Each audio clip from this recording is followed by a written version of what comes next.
உலக மக்கள் எல்லோருக்கும் வணக்கம். நான் உங்கள் ஜி கோபால் பேசுகிறேன். இன்னைக்கு நம்ம பேசக்கூடிய தலைப்பு என்னன்னா, ஜூன் மாத பலன்கள். இந்த ஜூன் மாத பலன்கள் ஆகப்பட்டது தனுசு ராசிக்காரர்களுக்கு எப்படி இருக்கும் அப்படிங்கிறது தான் இந்த பதிவில் பார்க்க போறோம். ரெண்டாவது பார்த்தீங்கன்னா, இந்த மாதத்தில் இந்த கிரக அடைவுகள் எப்படி இருக்குது அப்படிங்கிறத முதல்ல பார்க்கலாம். தனுசு ராசிக்கு 3ஆம் இடத்தில் சனி பகவான், 4ஆம் இடத்தில் ராகு பகவான், ராசிக்கு 5ஆம் இடத்துல ஜூன் மாசம் 1ஆம் தேதி செவ்வாய் பகவான் மீனத்திலிருந்து பயிற்சியாகி மேசத்துக்கு வர்றாங்க.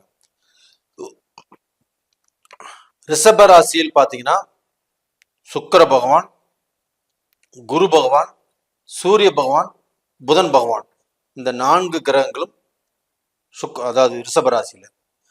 இந்த ரிஷபராசியில பாத்தீங்கன்னா சுக்கிர பகவான் ஆப்பட்டது ஜூன் 12ஆம் தேதி பெயர்ச்சியாகி மிதுனத்துக்கு போயிடுவாங்க.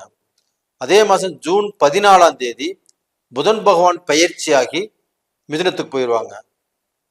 ஜூன் 15ஆம் தேதி சூரிய பகவான் பயிற்சியாகி மிதுனத்துக்கு போயிடுவாங்க. அந்த 3 கிரகங்களும் மிதுனத்துக்கு போயிடும். கன்னியில கேது பகவான். அப்ப டோட்டலா பாத்தீங்கன்னா இந்த மாதத்தில் இந்த கிரக பெயர்ச்சியால் குரு பெயர்ச்சி இப்ப வந்திருக்குது. இந்த குரு பெயர்ச்சியால் எங்களுக்கு ஏதாவது மாற்றங்கள் வருமா, நல்லது நடக்குமா, இல்ல கெட்டது இருந்தாலும் சொல்லுங்க, நாங்க அதை பார்த்து அதன் வழியில் நம்ம நடந்துக்கிறோம் இப்படிங்கிறக்கோசரம் தான் இந்த வீடியோ பாக்குறீங்க. இப்ப டோட்டலா பாத்தீங்கன்னா தனுசு ராசி, தனுசு ராசிக்கு 5ஆம் இடத்து அதிபதி யாருன்னா செவ்வாய் பகவான். அப்ப அந்த 5ஆம் இடத்து அதிபதி 5ஆம் இடத்திலேயே ஜூன் மாதம் ஆகப்பட்டது மீனத்திலிருந்து பயிற்சியாகி மேசத்துக்கு வர்றாங்க. இப்ப அந்த 5ஆம் இடம் என்பது என்ன? ஒருத்தருடைய புகழ், ஒருத்தருடைய அறிவு, ஒருத்தருடைய திறமை, வாழ்க்கையில ஒருத்தர் சாதிக்கக்கூடிய சாதனைகள், நான் நல்ல நிலைமைக்கு வந்துட்டேன் அப்படின்னு அவங்க மனசு சந்தோஷப்படுறது, இது எல்லாமே 5ஆம் இடம். அது போக 5ஆம் இடம் என்பது புத்தரஸ்தானம், குழந்தை செல்வம். அப்ப இந்த ஸ்தானாதிபதி வலுவாக இருக்கிறாங்க. அப்ப வலுவாக இருந்துட்டாவே இது ஒரு கிரகம் போதும். கண்டிப்பாக நீங்கள் உங்களுடைய வாழ்க்கையில நீங்க எதுவெல்லாம் நினைச்சீங்களோ, எந்த மாதிரி வளரும்னு நினைச்சீங்களோ, எதையெல்லாம் சாதிக்கும்னு நினைச்சீங்களோ, எதெல்லாமே சாதிச்சு நல்ல நிலைமைக்கு வரும்னு நினைச்சீங்களோ, அதை எல்லாமே சாதிக்க முடியும். அது போக நீங்க ஒரு பொண்ணை காதலிக்கிறீங்க, ஒரு பையனை காதலிக்கிறீங்க, இதற்கு நல்ல முடிவு கிடைக்கும். அந்த முடிவு சுபமாக இருக்கும்.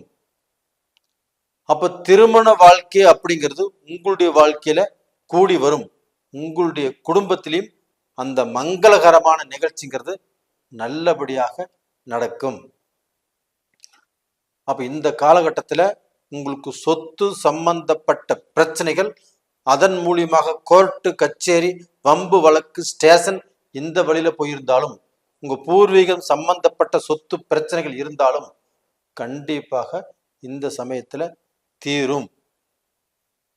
இது போக உங்களுடைய ஆபீஸ்ல உங்களுக்கு பார்க்க போனா ஏதாவது பிரச்சனைகள் இருந்தாலும், ப்ரமோஷன் ஆவதில் ஏதாவது பிரச்சனைகள் இருந்தாலும், உங்களுக்கு பார்க்க போனா ஃபைனான்சியல் ப்ராப்ளம், உங்களுக்கு அபிஷியலா பணம் வரும்னு அது வரல, அதற்கு நீங்க கேஸ் போட்டாலும் கண்டிப்பாக ஜெயிக்கலாம், நல்ல நிலைமைக்கு வரக்கூடிய வாய்ப்புகள் இருக்குது. அப்ப இந்த செவ்வாய் பகவானுடைய அனுகிரகத்தால இந்த 5ஆம் இடத்து அதிபதியாக வர்றதுனால கண்டிப்பாக உங்களுக்கு நடக்காத சில விஷயங்களும் இந்த பீரியட்ல நடக்கும். அப்போ நீங்க பல வருஷமா அலைஞ்சிட்டு இருக்கிறீங்க, அலைஞ்சு தெரிஞ்சிட்டு இருக்கிறீங்க, இந்த பிரச்சனைக்கு ஒரு தீர்வே கிடைக்கல அப்படின்னு நினைக்கக்கூடிய பிரச்சனைகளுக்கும் இந்த மாதம் கண்டிப்பாக தீர்வு கிடைக்கும். இதை எழுதி வச்சுக்கோங்க. இது போக பார்த்தீங்கன்னா உங்களுக்கு 6ஆம் இடத்துல குரு இருக்கிறார். குரு உங்களுடைய ராசி நாதனே குரு பகவான் தான். அப்ப அந்த குரு பகவான் ஆப்பட்டது பயிற்சியை 6ஆம் இடத்துல இருக்கிறாரு. அப்ப இந்த 6ஆம் இடத்துல குரு மறைஞ்சிட்டார் இல்லையா? அப்ப அந்த மறைந்தவன் நிறைந்த பலனை கொடுப்பாரா அப்படிங்கிற எதிர்பார்ப்போடு தான் இருக்கிறீங்க. ஆனால் அங்கே சுக்கிரன் ஆட்சியாக இருக்கிறதுனால, அந்த ஆட்சி பெற்ற சுக்கிரனோடு குரு சேர்ந்ததுனால இப்போ உங்களுக்கு அங்கே நல்ல பலன் கிடைக்கும். ஒரு வண்டி வாகனம் வாங்குறதோ, ஒரு தொழில் ஆரம்பிக்கிறதோ, ஒரு வேலைக்கு முயற்சி பண்றதோ, ஒரு வேலையில நம்ம கஷ்டப்பட்டுட்டு இருக்கிறோம், அந்த வேலை திருப்தியா வரும்னு நினைக்கிறதோ, இந்த 6ஆம் இடத்து குருவும் சுக்கிரனும் இணைஞ்சதால நடக்கும்.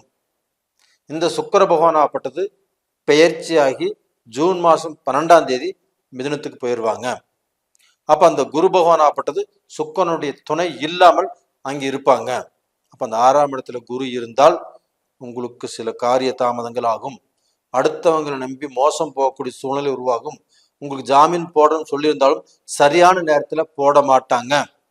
அப்ப உங்களுக்கு ஒரு சப்போர்ட் பண்றதுக்கு ஒருத்தர் வர்றன்னு சொல்லியிருந்தாலும் கண்டிப்பா அவங்களும் வரமாட்டாங்க. அப்ப இந்த சமயத்துல அடுத்தவர்களை நம்பி மோசமாகக்கூடிய சூழ்நிலைகளும் உங்களுக்கு இருக்குது. அப்ப நீங்க ஒரு தொழில் ஆரம்பிக்க நினைச்சாலும் சரி, ஒரு பிசினஸ் ஆரம்பிக்க நினைச்சாலும் சரி, ஒரு வேலையில ஏதாவது மாற்றங்கள் வரும்னு நினைச்சாலும் சரி, இந்த பீரியட்ல உங்களுக்கு அவ்வளவுக்கு திருப்தி இல்லை இந்த குரு பகவானால. இது போக அந்த குரு பார்க்கக்கூடிய இடம் உங்க ராசிக்கு 10ஆம் இடத்தை பார்க்குது, 12ஆம் இடத்தை பார்க்குது, உங்களுடைய குடும்பஸ்தானத்தை பார்க்குது. அப்ப அந்த குடும்பஸ்தானத்தை குரு பார்க்கறதுனால, தனஸ்தானத்தை குரு பகவான் பார்க்கறதுனால உங்களுக்கு பணம் நீங்க சம்பாதிக்கலாம்.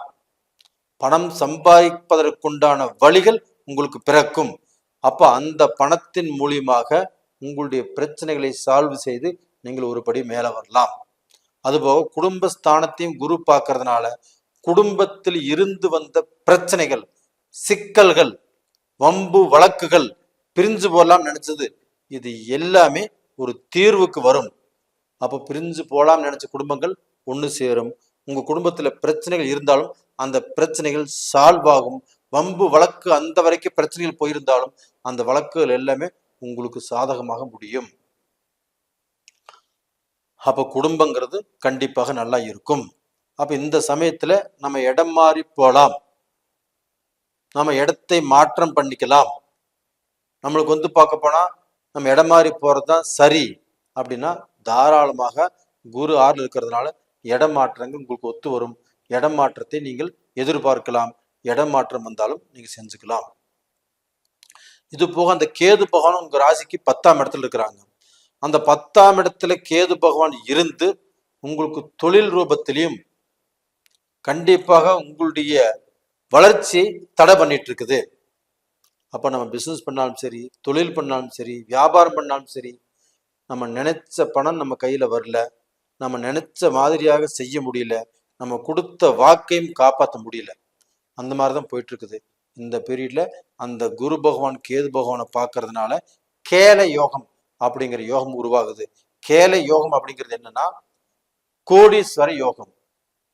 குரு பகவான் கேது பகவானை பார்த்தாவோ, கேது குருவை பார்த்தாவோ, அப்போ இந்த குரு பகவான் கேது பகவானை பார்க்கறதுனால அந்த கேல யோகம் அப்படிங்கிறது உருவாகுது. இதனால ஏதாவது ஒரு ரூபத்துல உங்களுக்கு பணம் வரக்கூடிய வழிகள் பிறக்கும். அந்த பணமும் பெரிய லெவல்ல வரும். ரெண்டாவது பாத்தீங்கன்னா சனி பகவான் உங்களுக்கு 3ஆம் இடத்துல இருக்கிறாங்க. அந்த சனி பகவான் 3ஆம் இடத்துல இருந்து உங்களுடைய முயற்சிகள் அத்தனைக்கும் துணையாக இருந்து அந்த முயற்சிகளை ஜெயிக்க வைப்பாரு.